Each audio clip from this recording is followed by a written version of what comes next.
Welcome to this training on demand video on customer service, the fundamental musts.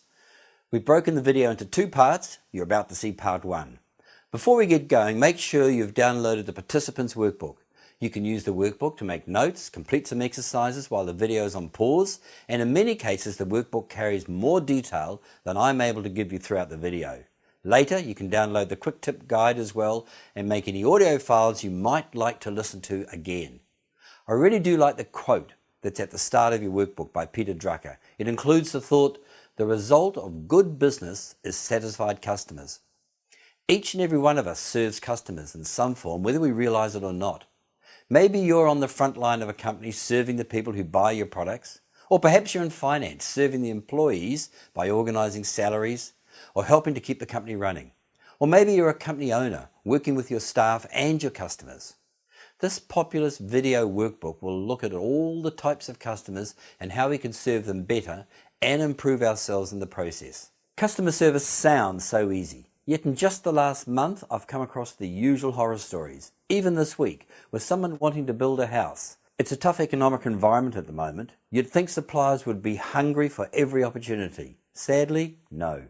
Carpet layers that don't get back with a quote, a landscaper who just emailed a note said phone me sometime, and a kitchen supplier who sent the wrong colour samples.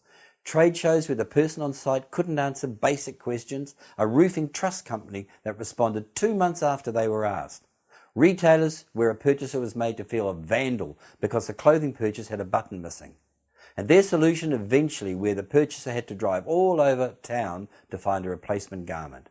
I've had telephone answering that was downright rude, shop assistants chatting while customers patiently waited for them to finish, furniture movers who rip fabric and take no responsibility, and I'm sure you can add more from your own experience, and on and on. It's almost embarrassing. Thank goodness there are some bright spots, but oh so few, where people made you feel good, who could be polite, who knew how to go through the extra mile when it was needed, they took responsibility and they had the system for recording details. So here's the debate. Is good customer service a process? Is it just an attitude? Or is it a skill? Well, it's all three. There does need to be processes in place, rules and principles so that people know how to react. People do need skills, and if someone has a don't care attitude, it will quickly show. And can it be taught? Yes, but like anything, only if you want to learn. With that in mind, let's look at what we are going to cover in this video. By the end of this video, you should be able to state what customer service means in relation to all your customers, both external and internal. You should know your attitude affects customer service and be able to identify the needs of your customers, what they actually are, and use outstanding customer service to generate return business. To be able to build goodwill through your personal customer service and understand that customer service when using the phone has a huge impact on your business.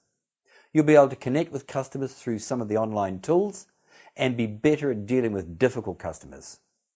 Okay, let's move on to Module 2, who we are and what we do. Firstly, what might seem like a really silly question, who are customers?